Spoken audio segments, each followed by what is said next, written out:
Hello friends, I am Kesav Murthy. In this video, we look at a term called gap year. I think most of you must have heard of this particular term called gap year. So, after completing the schooling, the students take a break for 1 year and then join the college afterwards. So, that particular year is called gap year.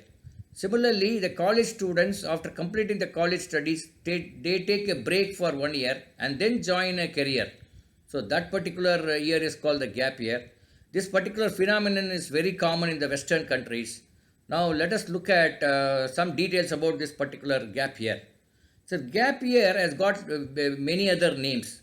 It is also called as a defer year or bridge year.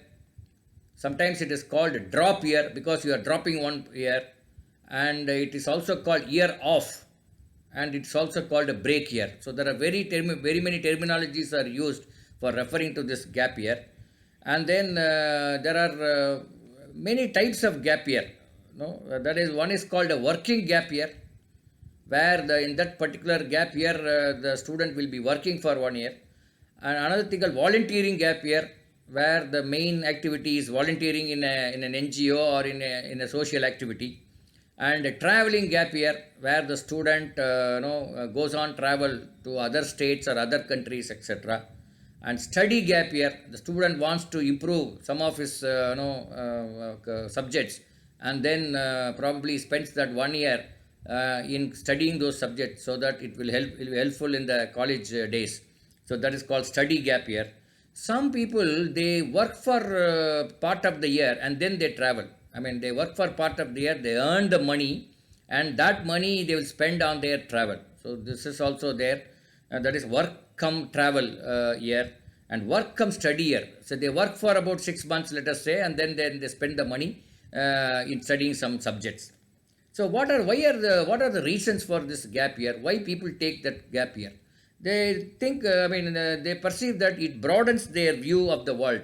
They take some time to understand how a nation works, what is a state, what is the role of a state, or what are the various issues faced by the society, or what are the global issues, etc. It widens their perspective about the world. And a gap year, it is it also is one way of earning some money so that that money can be used for your college studies.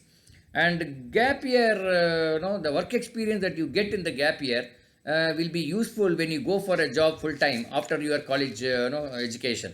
And then maybe it is useful to develop some useful contacts in that particular year, and then it's also made use of to enhance your talent and skills in sports games and other talents. Whatever you have, hobbies or pastime activities or extracurricular activities, you will spend that 1 year, because some of these sports games, etc., you have to play when you are young.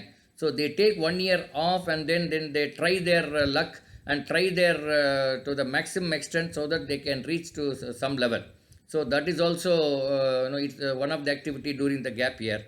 And some people, they try to make friends in other countries, and some people, they learn some life skills, something like time management or disciplining themselves, or some social skills, even communication skills, and then how to live independently, kind of the learning they do. And some people, they try to challenge themselves. They may have some fears and they would like to face those challenges and get rid of those fears, or they will go for trekking, they go for various life experiences.